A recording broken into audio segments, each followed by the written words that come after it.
If you have ever considered incorporating a social initiative into your business, listen to this podcast. Whether you are a consumer, small business, or entrepreneur, you can take a wealth of information from my conversation with Erin Houston, the co-founder of Wearwell. This is a masterclass on creating a sustainable social impact for you, your business, and the community. Erin cut her teeth at a media company that serves the international development community, where she eventually built and led a team of 40 to create a company's partnership division. She developed and managed relationships with Fortune 500s, NGOs, and social entrepreneurs. Erin also had consulted for Kate Spade's On Purpose, their social impact product division. She holds a master's in social enterprise focused on sustainable apparel supply chains. So, do you think you're going to learn something? I sure did. The list is long, but watch or listen and you'll learn how to attract and keep consumers by aligning with their values, how to elevate sustainable trends. This goes beyond the environment. How to make an impact through the supply chain. How to assist brand partners and make it a light lift. What is greenwashing and how does a small business or consumer identify it? How to bake a social initiative into your revenue model while engaging the consumer. And how to create a low carbon footprint while being an online business that relies on shipping and so much more. Dive in. This is one you don't want to miss.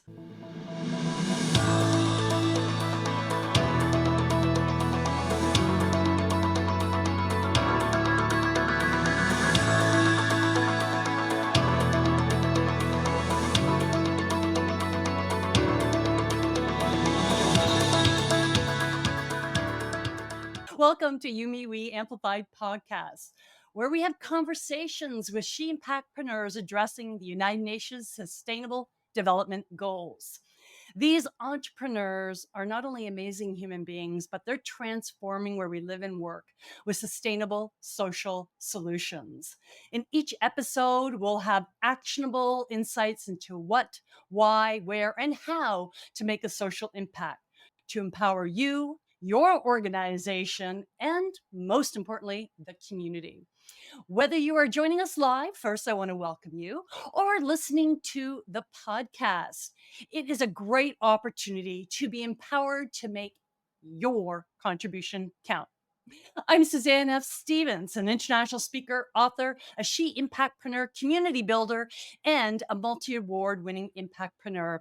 And yes, your host for YouMeWe Amplified. We're in for another treat today because our guest is Erin Houston from Philadelphia. Great city and great name.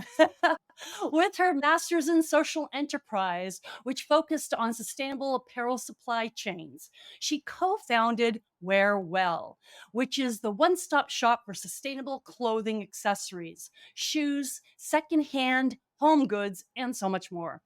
They work with over 45 brands that meet their very highest criteria, which we will find out today more about, and for fair wages as well and sustainable production practices. They make it easy and accessible for people to build a sustainable wardrobe via internet and support the growth of emerging brands that prioritize people and planet across the entire supply chain. There is a phenomenal bio on Erin's site. She's done incredible work, but please check it out on her page. But for now, let's just welcome Erin. It's great to see you again. Thank you, Suzanne. Great to be here. Now, let's dive in for the inspiration of Wearwell. What was that? Yeah, I love our backstory because we meaning my co-founder Emily and I, unlikely suspects in the fashion industry.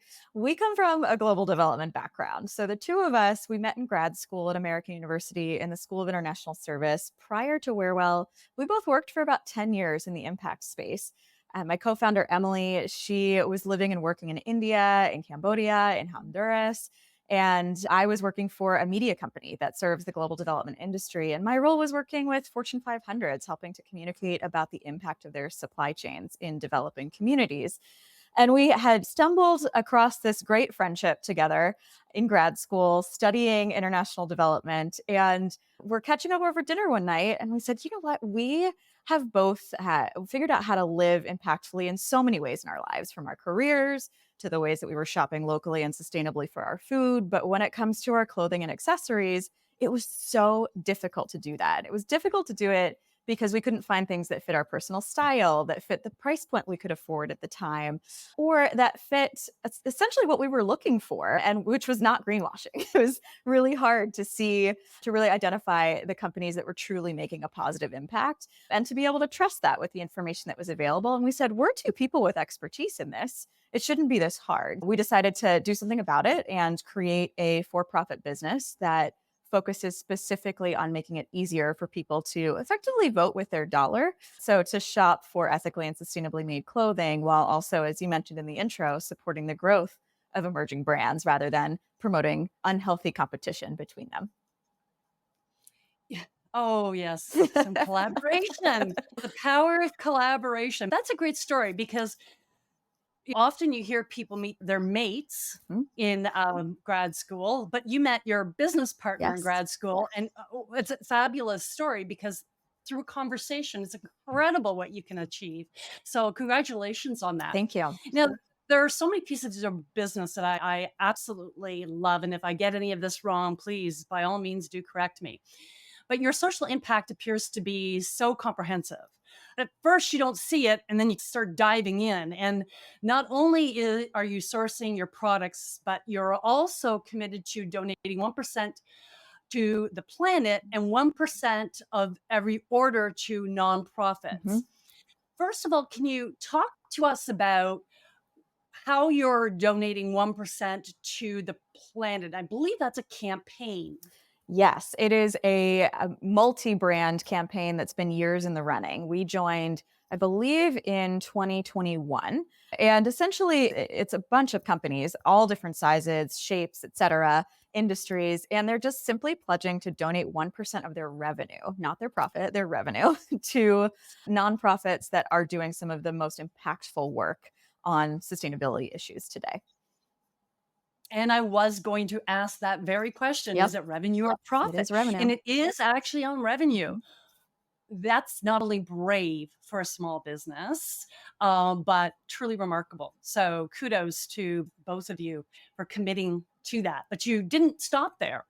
You said, okay, we're doing our 1% to the planet, but we're also going to do 1% of every order to nonprofits focused on reproductive rights, racial justice, Mhm. clean water, and fabric recycling. Mhm.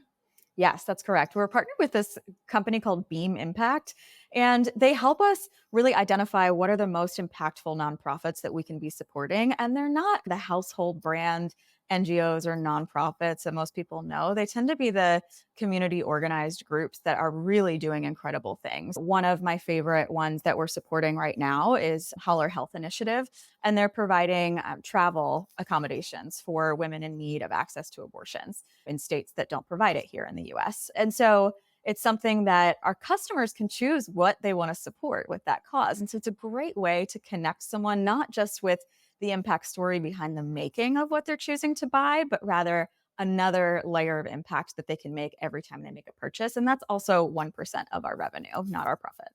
So let's jump in there Yeah. a little bit more. So, how is your consumer? I know there's certain things that you Hmm. support. You can purchase from women owned, Black Yep. owned, vegan products, non binary. Mhm. So, you have a really quite a consortium of values, if you will, that people can actually say, this is what I value. Therefore, I want to purchase from a woman owned, Black owned, Yep. vegan organization, Mhm. which, by the way, brilliant, absolutely brilliant. I absolutely love it. And I would love to see more people connect values of the consumer to the values of the organization. I think that is an extremely smart marketing move. How, though, does it connect to some of the nonprofits that you're actually Hmm. supporting? How did you just mentioned consumer to the nonprofits? Yeah. Yeah, it's a great question. And I've got a lot to say on shopping by values. So we can dive into that too, because I got really excited as you started talking about this. But when it comes to that choice of which nonprofit you're going to support, that's actually separate from the items that you're choosing to buy. So you can shop by your values, add what you want to your cart, and then at checkout, you're prompted with this choice of which type of impact do you want to make, and you can choose that cause. And it's really clear on our site. You can also read about the nonprofit that's benefiting from that. You can do your own research on that nonprofit if you want to, but it's just a part of the checkout process, not actually what you're choosing to buy. That said, some of our brand partners, they also are partnered with nonprofits, whether that is for their employment and the artisans they work with, or whether they have their own nonprofit that they're also funding. And that's a part of those impact stories that we go into detail around when you're browsing products and browsing clothing and accessories on the site. One of the things I'm a big advocate for is, as an entrepreneur, if you're going to support an organization, make sure it's something that you actually care about Right. so that it's truly sustainable. I call this your compassion connection. Yes. So it's truly something sustainable.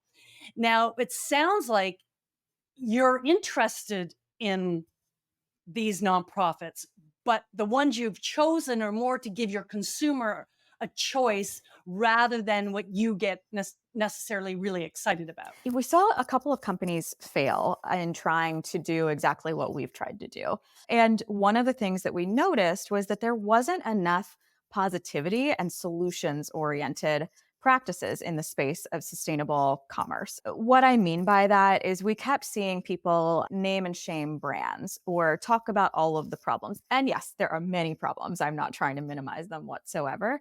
But when it comes to the way that you can really engage a consumer and make them feel good about their purchase, especially when it is a really impactful purchase, is make it personal. And so giving someone the option to choose which nonprofit they are going to support with their purchase is just a really powerful engagement tool. So any of the impactpreneurs who are listening, I think that's one of the most powerful things you can do. It's sharing that impact story, but it's doing it in a way that deeply connects and brings someone into that community. It doesn't just speak to them, but speaks with them and creates a relationship. Oh, I love this. I've often said to people, if I were to speak for free and you decide to give me a gift, don't give it to the foundation of your choice. Give it to the foundation of my choice. And I happen to have a foundation that could use some money to empower women. So I love what you're doing. I just absolutely love it. Thank you. But let's go back into the value choice because I know you said you're getting excited about that. And this too is incredible. So, your social contribution primarily focuses on workers' rights and the environment. And then it seems you have made several conscious choices to ensure Wearwell is truly a brand that is also focusing on inclusion Mhm. and empowerment with some of those examples that I gave in regards to Black owned and Yep. woman owned and vegan and non-binary with, again, other suggestions. Talk a little bit about why you did Mhm. that, and anything you want to share about that strategy and the impact it has on your business. Yeah. So when we were starting Wearwell, we wanted to make sure that anything we did as a business, we were thinking through our intentions behind it and making sure that we were building a business that simply by running, we were making a positive impact on the world. And so that's really what informs everything we do, from the brands that we source with, the balance of the equity of the brands that we source from, to the nonprofits that we work with, to even the packaging choices that we make. So it really goes top to bottom as we look at the decisions that my co-founder Emily and I make day in and day out. But really, when we started Wearwell, we were at this point in the fashion industry's history where some people were talking about sustainability, not as many as today, and they were talking specifically about environmental sustainability.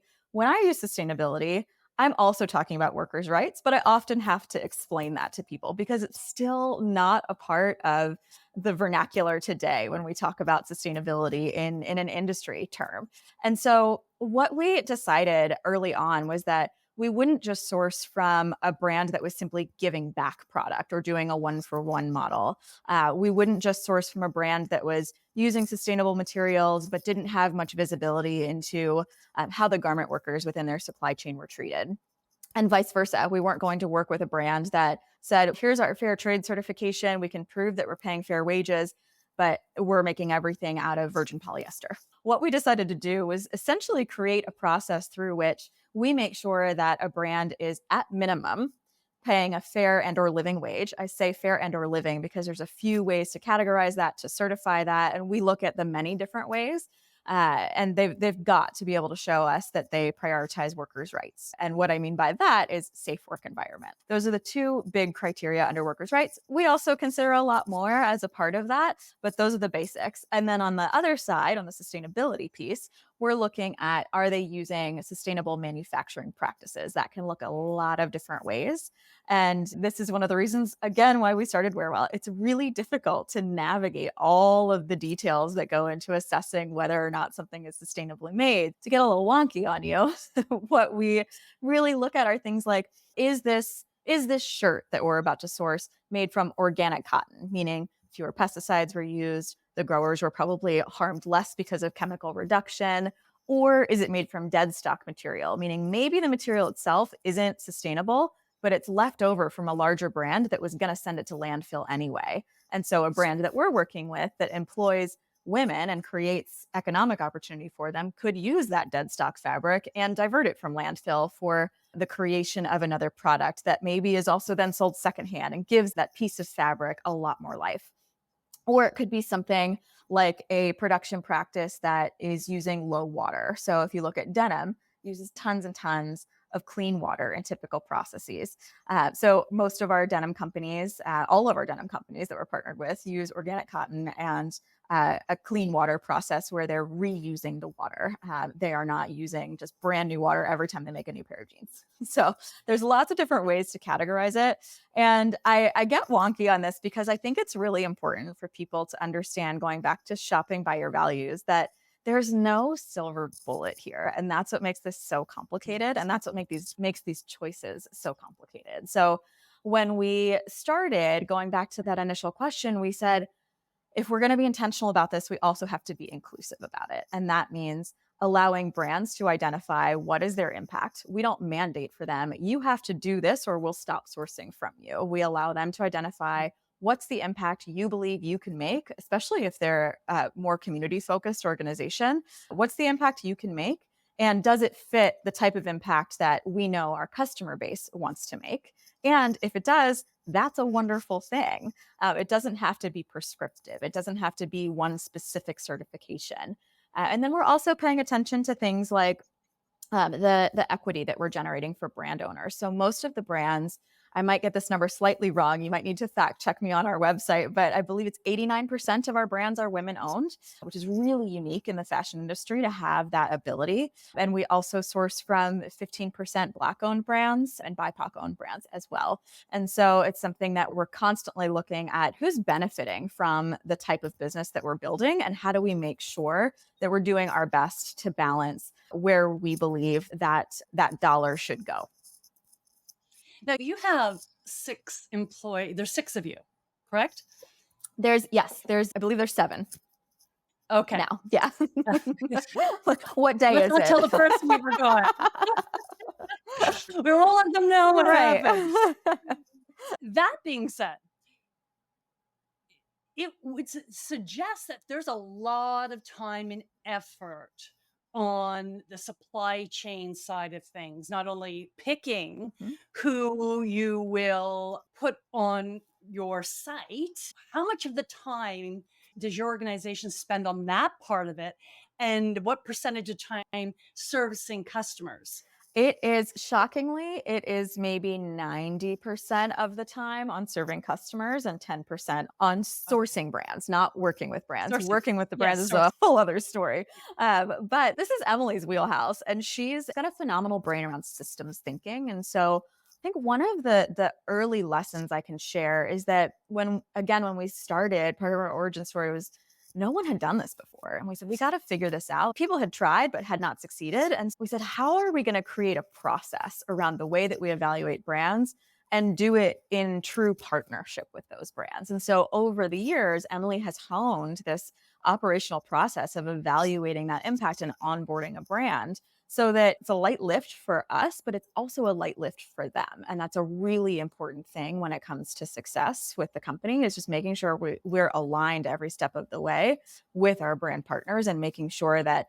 they've got the support they need to be able to get onboarded and start growing along with us. But the process of evaluating is really something that we've developed an expertise and a criteria around that Emily's just become phenomenal at.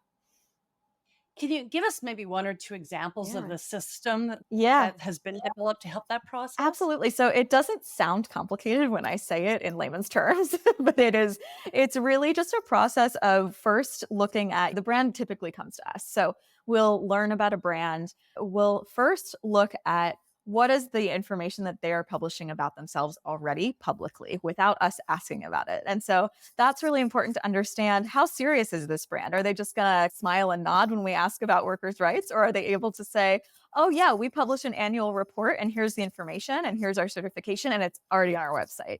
And so we look at that, we take that into account, and then we have a conversation with them. And so that Mm. conversation is an opportunity for us to ask deeper questions and also ask those questions a couple of different ways so we can really make sure we're getting to the heart of the matter. And then we go through the process of if we need to validate any certifications, we can do that. And then we onboard them. So it's a collaborative process and one that's discussion based to make sure, again, we're in deep partnership with those brands we choose to work with.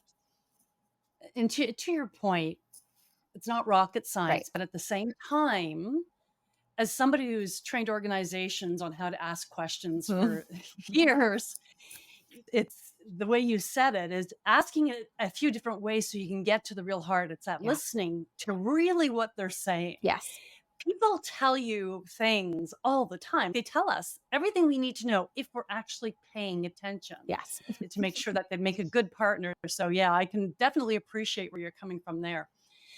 Let's hit the pause button for these messages. And we are back. Let's delve in. You mentioned two things earlier on in our conversation. One was about greenwashing and also shaming of the brand. And those two things really stuck out to me. And unfortunately, greenwashing is a common Mhm. practice. Can you share with our audience first what is greenwashing? Mhm. And secondly, what measures do you take to ensure there is no greenwashing in your supply chain or with the brands that you source? Yeah. Greenwashing is a complicated thing to explain, but not identify if you're used to it. So, what I mean by that is when a company is greenwashing, when a brand is greenwashing, they'll talk about things as being sustainable. They might use the word natural, for example. That's a great way to think about the difference between natural and organic. Natural is a marketing term, organic is a certification, right? And that is usually a tip off in the food world in particular. If it says natural, you got to understand what that actually means. When it comes to greenwashing in the fashion industry, it's often companies using terms that are blanket terms that aren't very specific, that have nothing to really back them up. Another form of greenwashing that we see all the time is a company or a brand that creates a collection and then says that they are sustainable. So there was a company very recently that partnered with an influencer, and they had some collaborative conversations and done a little bit of research with a nonprofit partner, and they cited that nonprofit partner as a part of this brand collaboration. And that partner came out and said, we were not a part of this. Sure, we've got a relationship with this brand, we're helping them work on their sustainability goals, but we're not a part of that collection. And so it's just a good example of the ways that greenwashing can be used to improve a brand reputation without actually changing the way that the supply chain works and operates. And so when it comes to our sourcing, the way that we think about greenwashing is, again, are we partnering with brands that are doing this across their entire practice? So we won't partner with a brand that has a conscious collection, if you will, or a specific line. And that's their claim to be sustainable. Instead, it has to be across everything that they produce. We know that they're making an impact. And then again, we put them through that rigorous process of understanding, are they truly making a positive impact in workers' rights and environmental sustainability that we can point to and specify that this is how they're doing it. They're not just saying they're doing it. This is the not just the what, but the how behind it all. Was there any advice that you would give to a consumer to try to avoid purchasing products that are greenwashed rather than people that are really and brands that are really committed to transforming society in a positive way and the environment in a positive way? Yeah, I think the easiest advice I can give is do your research. And that can be in the form of a conversation with an employee. It can be in the form of looking on a website, of asking on social media. There's all sorts of different ways to do your research on whether or not a brand's claim to sustainability or ethics is valid. The worst thing that can happen is they aren't able to tell you, and that's an answer for you. The best thing that can happen is they're able to answer very specifically, yeah, we produce in Guatemala and we create fair wage jobs for women. And the really cool part about every purchase you make is that it supports our nonprofit, which provides their children with education. And so the more specific a brand can get and the more available they make those details, the less likely it is you're going to be supporting greenwashing. And this comes back to really educating Uh-huh. your frontline people, making sure that they actually know Hmm. what you're supporting. And it also excites them and motivates them as well. You're obviously love what you do, and not to put words in your mouth, but how fulfilling is the impact that you're having on the environment and workforces? How fulfilling is that for you? So when we started Wearwell, one of the things that Emily and I identified that we both care deeply about is one of the things I know you care deeply about from our conversations, and that's around women's opportunity and women's rights. And when I think about the type of impact that we can make at as a company, the thing that keeps me most engaged is the impact that we have on women who are garment workers. That is something that is, I think, often missing from the conversation. And again, why we're focused on making sure that wages and workers' rights are included in the sustainability discussion. It surprises a lot of people. There are around 80 million garment workers around the world today that produce globally the clothing that we buy, and about 85% of them are women. So if you can make a positive change in this industry, that's actually working on a global women's issue. And that's the thing that motivates me every day. That's what keeps me feeling fulfilled every time we onboard a new brand partner. Every time we make a sale, we get excited. And so it's really that bigger, deeper impact that for us isn't super tangible. And I think that's if I'm really giving advice and getting people to think about what it is that they feel they could contribute when it comes to building a social impact focused business, what we saw was an opportunity to change the way that people shop. We're not the ones employing garment workers. It's our brand partners who are doing that. So we have to really work hard to stay attached to our true north. And I think we have done a really wonderful job of that over the past 6 years. But really, at the end of the day, we're in service to the brands that we choose to deeply partner with, and that's something that we can directly see that impact. So as you're thinking through starting a business, starting something that's impactful, think through what it is that really motivates you and see if it ties enough to the business model that you're creating for you to hop out of bed every day and get excited about it. Which is great because that's great small business advice Mhm. is really connecting to it. And I love what you're saying. 85% of our clothing is made by Right, women. right. And that does not even count artisans. So, how do you measure your impact? So we measure our impact because we have, if I get wonky on this, we have an impact model that is essentially a pass through model. We, again, are not the ones who are directly employing garment workers, it's our brand partners. And it's impossible to effectively measure the impact of each one of those brands and roll all of that up into top line impact metrics that aren't, at the end of the day, ending up greenwashing. So what we do instead is we, again, focus very specifically on, are all of our brand partners doing what they can and continuing to improve and trying to work on the ways that they're improving their impact, whether that's through growth or that's through new initiatives internally. And then we measure who it is we're sourcing from. 100% of our brand partners meet those ethical criteria, 100% meet the sustainability criteria. And then we also measure our impact by the number of brands that we partner with that do also give back on top of their production. I believe, again, I'm going to need to check these stats. I believe it's 83%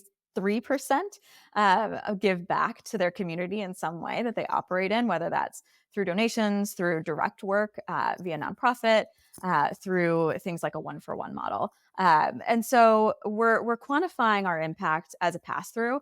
We'll never publish a report that says we've removed this many gallons of water from the supply chains around denim. That's not something we'll ever be able to do because we, again, are in service to the brands, not creating something that where we have a measurement of those gallons. And that's another thing I would make sure people keep an eye out for when it comes to greenwashing. Your one purchase doesn't necessarily reduce water by the X amount that brand says, or whatever that impact metric is that they're saying.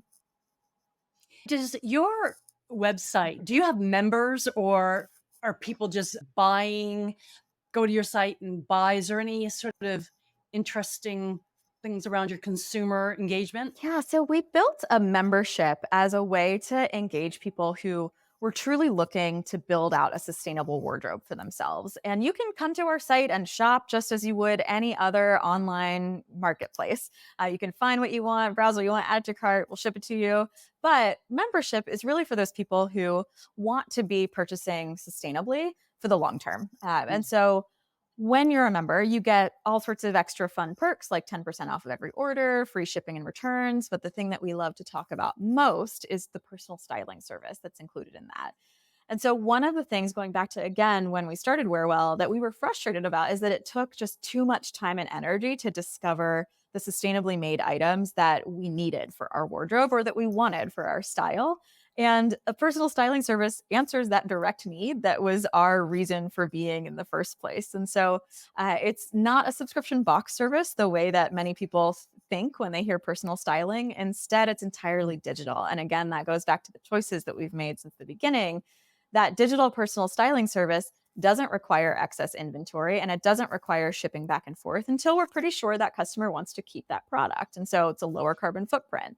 It's entirely something that is a personalized experience where the customer clicks a link in their email and they receive 6 pics from their stylist along with a personalized note. And they are real human stylists who are choosing these items based off of insights that person is sharing about not just their sizing and their personal style aesthetic, but their lifestyle needs. Are they a mom running after young kids? Are they entering a corporate office again after COVID? What do they really truly need for their wardrobe? And then we become that special sidekick that helps them continue to shop sustainably and just make it all the more easy.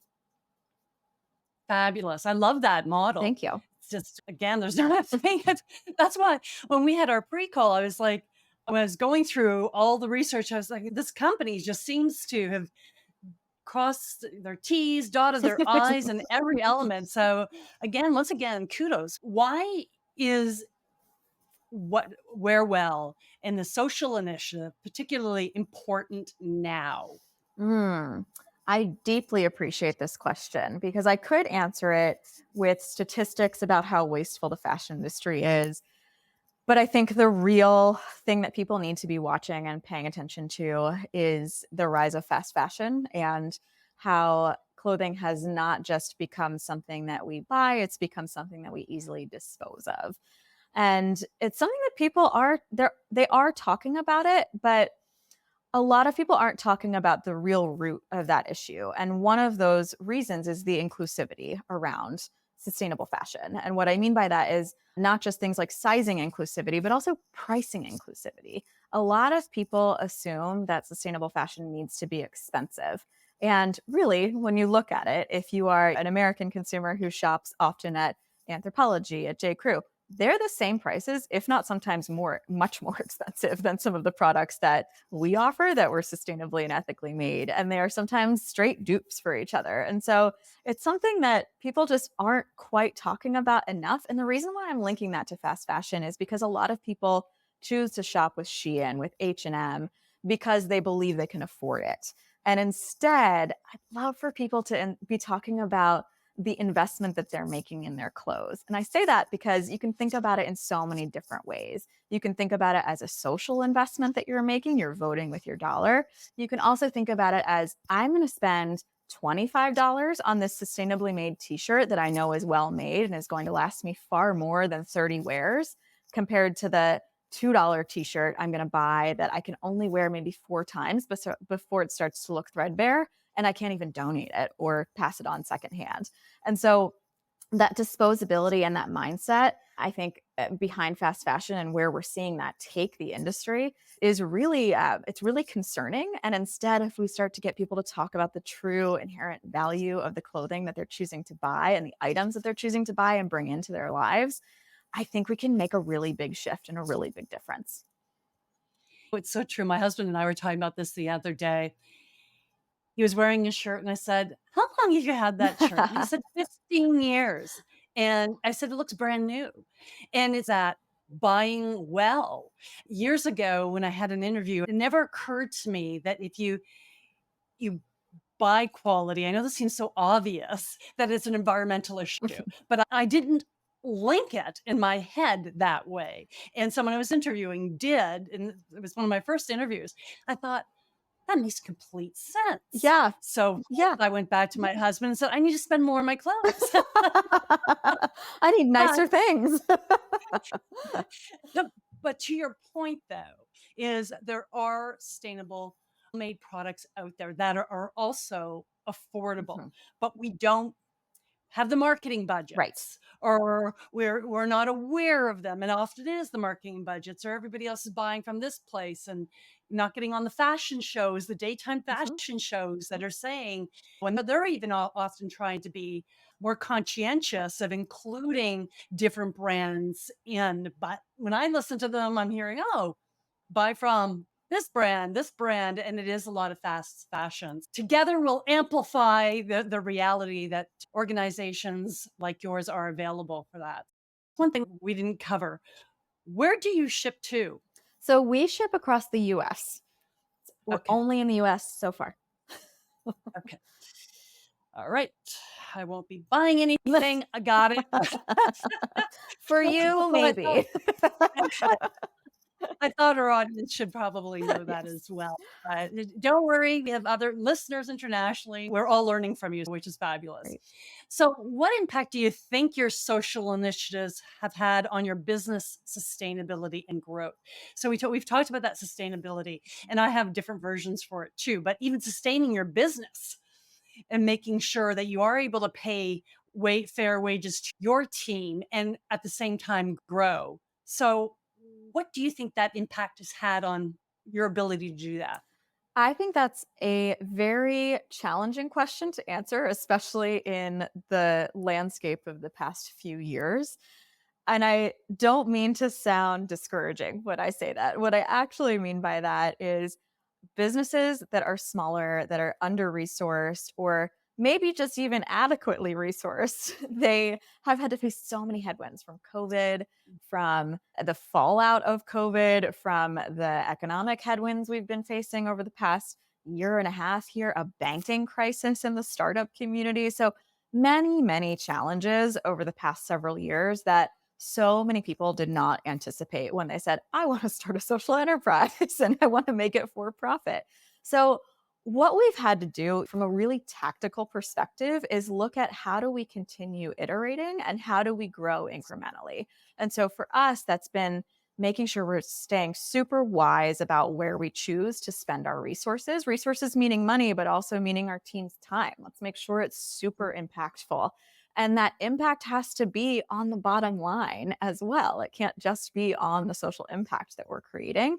And that's because, again, every time we make a sale, that sale should be making an impact. So our revenue is linked to our impact in that way. And so when we think about making those tough choices that every company has had to make over the past few years, and they'll continue to need to make them, especially in the e-commerce and the fashion space. It's been so turned upside down in the past few years that so many leaders are talking about how unpredictable the market is right now in this industry, that we're not going to get visibility into how things will normalize for another about 2 years or so. So there's really a lot at stake when it comes to those choices to make. And I think really coming back to, what are we here for? What's our mission? What's our purpose? And how can we make sure that every activity and every piece of funding that we get, we can spend on something that allows us to survive, and not just allows us to survive, but hopefully allows us to grow, is the most sustainable way that we've been able to run the business. And I'm really proud of that. I think that is something that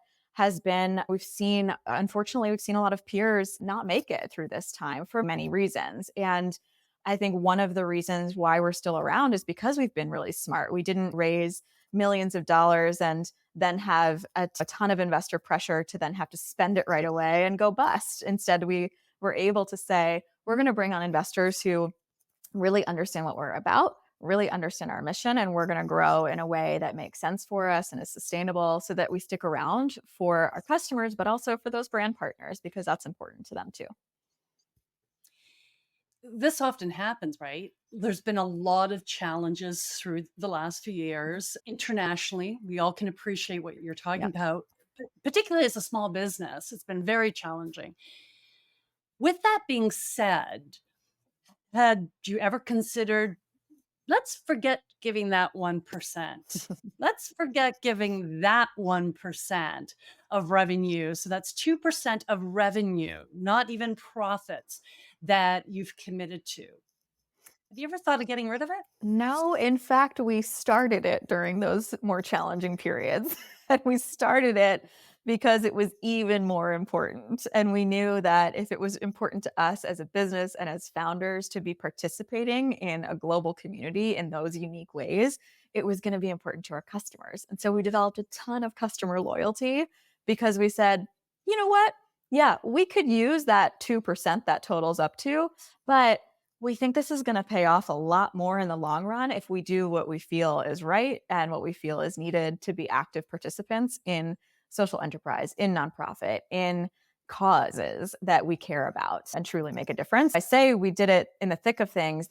We tested donating in 2020 in June, I believe. And then in 2021, we joined 1% for the Planet. And in 2022, we launched our donations in a more formalized and automatic way to be able to link ourselves to the right nonprofits and make that part of the entire checkout experience. So I really mean it. We did double down in that time period. But you do have investors as Mhm. well, though, We right? do. Okay. Yes. Mhm. And as you were saying earlier before we got live, is that you pitched for those Yep. investors and okay, Yep. excellent. So, what do you see as the three most important initiatives to make a social impact sustainable? And I know even with tough times, but what would you think? When I think about the three most important things that make a social impact initiative sustainable, I think about, one, are you not just giving people something to do in that moment, but are you changing mindsets?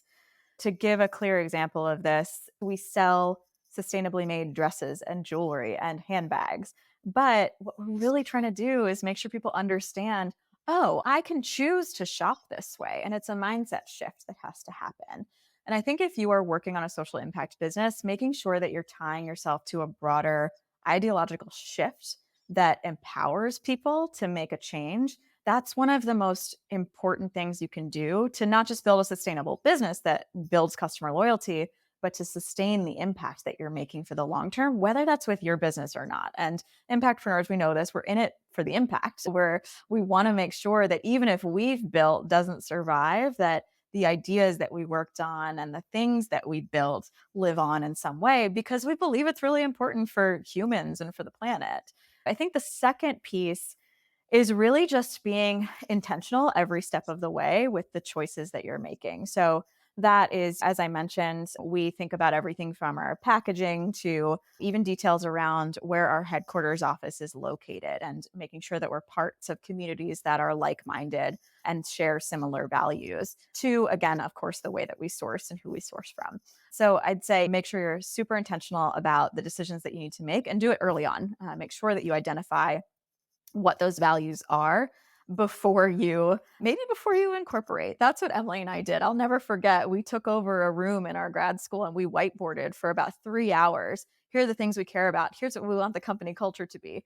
And we didn't even necessarily agree yet to start a company. We were just making sure that we really knew what our values were and made sure that we were aligned in that decision making from the very beginning. And then finally, I think the third that I'd say is make sure it's something that you truly care about. That's again what's going to get you up and out of bed every day to work on it.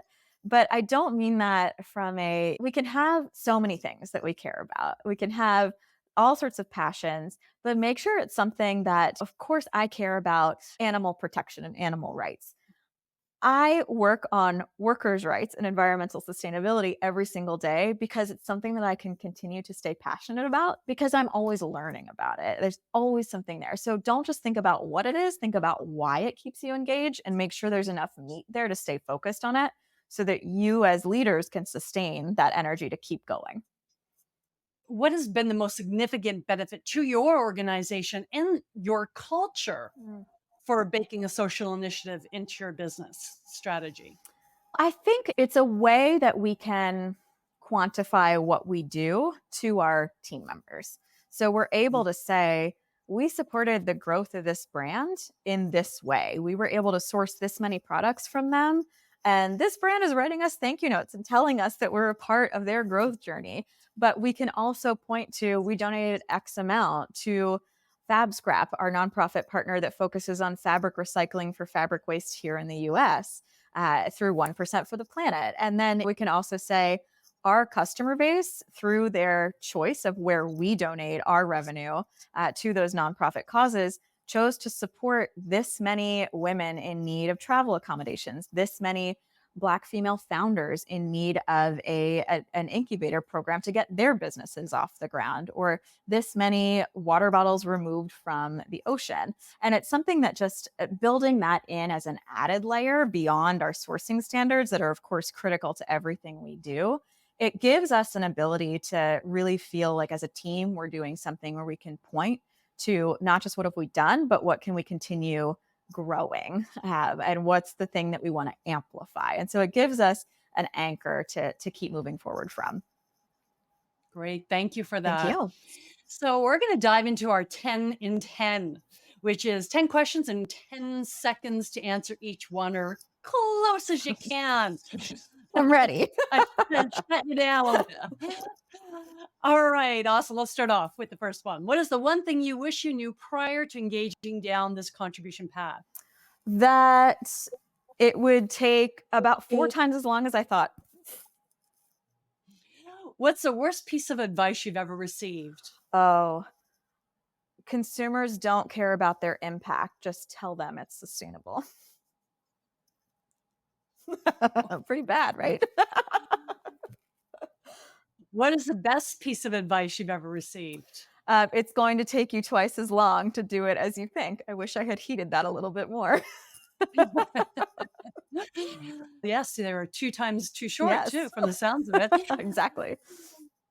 What is one piece of advice you would give to an entrepreneur who wants to have a social impact in their business? Make sure that you are so excited to be working on it by trying it out first in a small way before you quit your job and dive in. Do something that, whether it's starting a blog to make sure you can talk about that issue day in and day out endlessly, or it is reading every book that has ever been published, again, to make sure you can wrap your brain around that 24/7, because you'll never be able to turn your brain off once you actually start because it's something you care that deeply about. Yeah. I actually have a coaching course on how to turn your brain off from it Yeah. for that reason, because we do that. You live it, Yep. you breathe it. Yep. It's not until I started turning my brain off was I actually free to actually achieve what I wanted to achieve. Which is So amazing advice to learn how to do that, because that's equally as it important. yeah, because it's Yes. hard. It's Yes. hard when you're committed. It's very Mhm. difficult, and it can be affect your mental Yep. health. For sure. You know, Mhm. so what is one recommendation you would suggest to promote a culture of contribution? Think often about who is benefiting. And I don't mean that from the traditional beneficiary perspective. Think about if you're choosing a partner, think about who owns that partner. Think about the community organization you're about to partner with, who funds that organization. And make sure that you're really choosing people who are values aligned, because it's only going to amplify the type of impact that you want to make. If you had a daughter who was 10 years old today, what piece of advice would you give to her? Raise your hand more in class. What advice do you wish you received at 10? Don't worry about what the boys or your male teachers think. You are smarter than most of them. What what is one thing you had to do that made you uncomfortable, but if you didn't do it, you wouldn't have had the desired impact on your social initiative?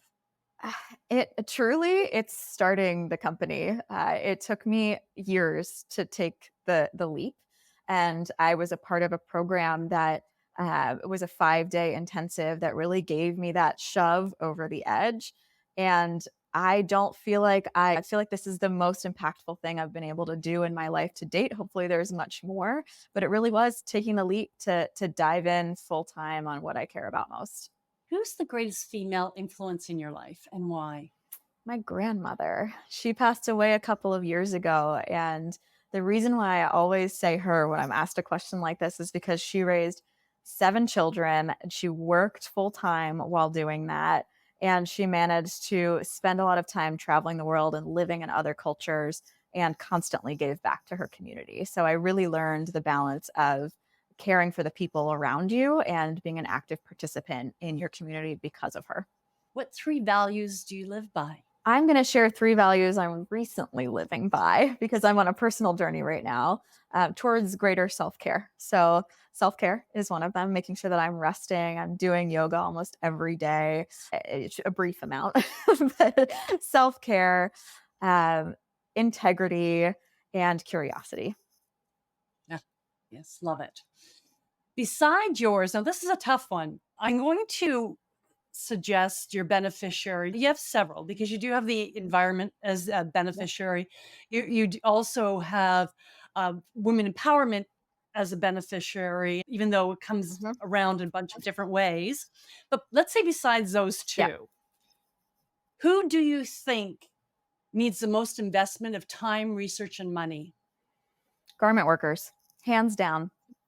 Thanks, Erin. Where can people reach and follow you? They can follow my journey through Wearwell's channels. At Shop Wearwell on Instagram is the best place to find us. We're also on TikTok at Shop Wearwell, and check out our website. It also surprises a lot of people to know that Emily and I read every single customer inquiry that comes in. So you can also email us at hello@shopwearwell.com if you've got questions or want to connect. So thank you. Oh, fabulous. Thanks for that. And do you have any words of wisdom for our audience regarding making a conscious contribution to society? Keep at it. I think a lot of people can get discouraged, especially when we see headlines and when we see different challenges come up in our world today. And if we don't try, nothing's ever going to change. So keep at it. You're not alone. Thank you, Erin, for sharing your insight, inspiration, and social impact with us today. It was fabulous. I think I could talk to you for another hour. to Suzanne, discover, thank you. To discover more podcasts with sheIMPACTpreneurs transforming where we live and work with sustainable social solutions, please visit podcast.youmewe.ca. Each guest has a page where you can watch, read, listen, comment on their podcasts. And of course, you can watch on YouTube, but you also can listen to wherever you download your favorite podcasts like Spotify, Spreaker, Apple. we share the love with all the platforms. So please share, review, and subscribe. Until next time, I'm Suzanne F. Stevens, and I hope we inspired you and empowered you to make your contribution count for you, me, we.